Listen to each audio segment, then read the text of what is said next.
ایک روزہ رمضان کا کبھی سوچا رمضان کا مطلب کیا ہے؟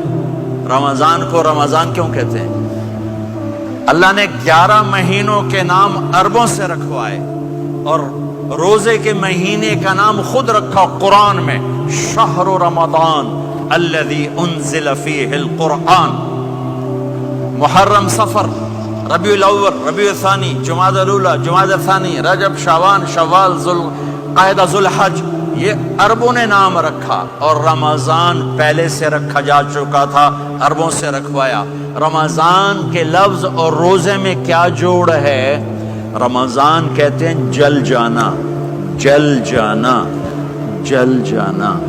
تو اس کو روزے کے ساتھ کیا مناسبت ہے کہ جب کوئی مرد عورت روزہ رکھتا ہے یا رکھتی ہے تو پچھلے 330 دن کے گناہ، آج روزہ رکھا، پٹی تیار ہو گئی، گناہ ڈال کے جلاؤ، دوسرے دن اور گناہ جلاؤ، تیسرے دن اور گناہ، چوتھے دن اور، 30ویں دن سارے گناہوں کو اللہ تعالیٰ جلا کے، راکھ کر کے، ایمان والے مرد عورت کو پاک کر کے، صاف کر کے، آخری رات کہتا ہے جاؤ بخشے بخشائے چلے جاؤ، جاؤ بخشے بخشائے چلے جاؤ۔ تو میرا نبی تو 2 کھجور پہ روزہ رکھتے تھے۔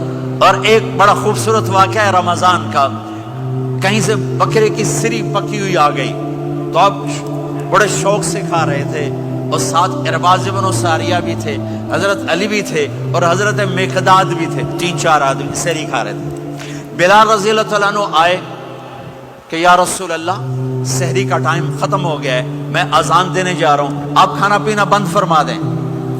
اب میں کہا ٹھیک ہے، وہ باہر چلے گئے، اذان دینے لگے، پھر خیال آیا میں دیکھ لوں کہ آپ نے کھانا چھوڑا کہ نہیں چھوڑا۔ واپس آئے تو آپ کھا رہے تھے۔ میں کہا یا رسول اللہ واللہ لقد اصبحت، اللہ کی قسم صبح ہو گئی۔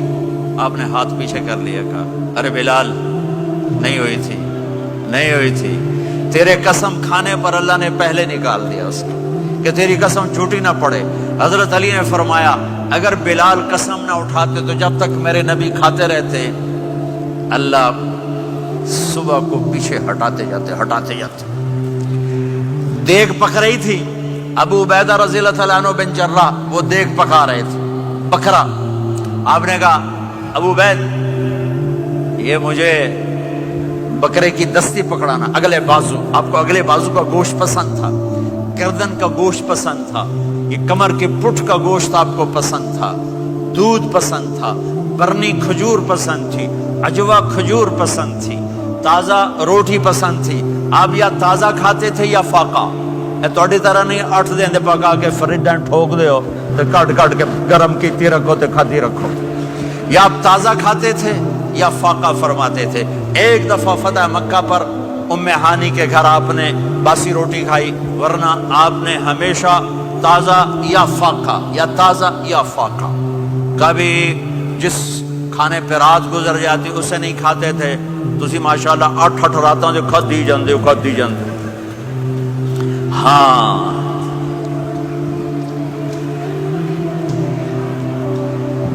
تو کہنے لگے عبید یہ دستی پکڑانا، تو انہوں نے ایسے بکرے کا بازو نکال کے پورا آپ نے یوں پکڑا، نوچ کے پھینکا، کہ دستی پکڑانا۔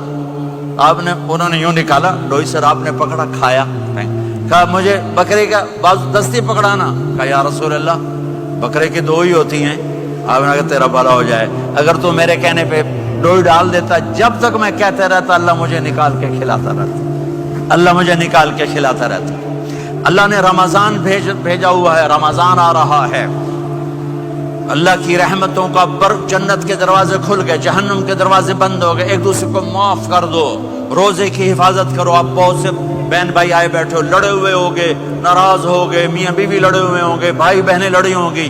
رمضان آ رہا ہے، تیاری کرو، جیسے حج پر جانے سے پہلے معافیاں مانگتے ہو، رمضان سے پہلے بھی ایک دوسرے سے معافی مانگو، ایک دوسرے کو معاف کرو، ایک دوسرے کو درگزر کرو، خود جا کے معافی مانگ لو، اللہ آپ کا مقام اونچا کر دے گا، مرتبہ اونچا کر دے گا۔ آخری رات اللہ تعالیٰ فرماتے ہیں جاؤ تمہارے رات کی قیام اور دن کے روزے کے بدلے تمہیں سب کو معاف کر دیا، مانگو۔ اور ایک رات اللہ نے شب قدر بنائی، جو 1000 راتوں کے برابر کر دی. وہ آج آپ کی تو راتیں بڑی چھوٹی ہیں, 5 راتیں جاگ لو 3 گھنٹے دی بھی نہیں رات ہوندی, تو 5 راتیں جاگ لو 21 23 25 27 29, ان میں سے ایک رات ضرور شب قدر ہوگی. ایک رات کا جاگنا 80 سال کی عبادت سے بڑھیا ہو جائے گا. صرف ایک رات کا جاگنا, ایک رات کا جاگنا. ایک شرط ہے, دل میں بغض نہ ہو, نفرت نہ ہو, حقارت نہ ہو, کسی مسلمان کو حقیر نہ جانو, بلکہ کسی انسان کو حقیر نہ جانو, تو آپ کی بندگی اللہ کی بارگاہ میں پہنچ کر آپ کے مقام کو اونچا کر دیں گی.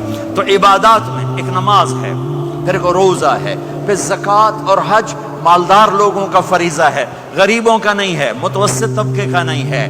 تو عبادات کا جو نصاب ہے بڑا مختصر ہے. 5 نمازوں پہ کتنا وقت لگتا ہے؟ روزے سال کے بعد آتے ہیں, گنجائش ہے, بیمار و بعد میں رکھ لو, مریض. سب سے پہلے یہ سمجھ لیں کہ حضور نے فرمایا نماز میری آنکھوں کی ٹھنڈک ہے. یعنی ہم چونکہ کچھ باتیں بہت زیادہ سنتے ہیں تو اس کا ذائقہ نہیں محسوس کرتے. کبھی حدیث کے لفظوں پر غور کریں. فرمایا نماز میری آنکھوں کی ٹھنڈک ہے. یعنی کہتے ہیں نا آنکھیں ٹھنڈی ہو گئیں, تو حضور فرماتے ہیں جب تو سجدہ کرتا ہے نا میرے امتی, جب تو نماز پڑھتا ہے, رکوع قیام سجود کرتا ہے, تو تیرے نبی کی آنکھیں ٹھنڈی ہوتی. یہ کتنا بڑا رضا والا کام ہے نبی پاک صلی اللہ علیہ وسلم کی نماز پڑھنا. اور حضور کا اپنا نماز کے ساتھ رشتہ یہ تھا کہ سورج گرہن ہوا تو حضور نے نماز کی نیت باندھ لی, چاند گرہن ہوا تو نماز پڑھنے لگے, تیز بارشیں طوفان کی صورت میں آئیں تو نماز پڑھی, بارش نہیں ہوتی تو نماز پڑھی. حتیٰ کہ جنگوں کے موقع پر بھی میرے نبی پاک نماز کی کثرت فرماتے تھے. ہر موقع پر نماز کی طرف توجہ. نماز حضور کی چاہت ہے, آنکھوں کی ٹھنڈک ہے. وہ کس طرح کا امتی ہے جو یہ نہ چاہے گا کہ میرے نبی کی آنکھیں ٹھنڈی ہوں. آپ نماز پڑھیں, نماز میں آپ مسلمان کوئی لاوارث ہے کہ ٹینشن لے. رب رسول کے ماننے والے بھی پریشان ہوا کرتے ہیں.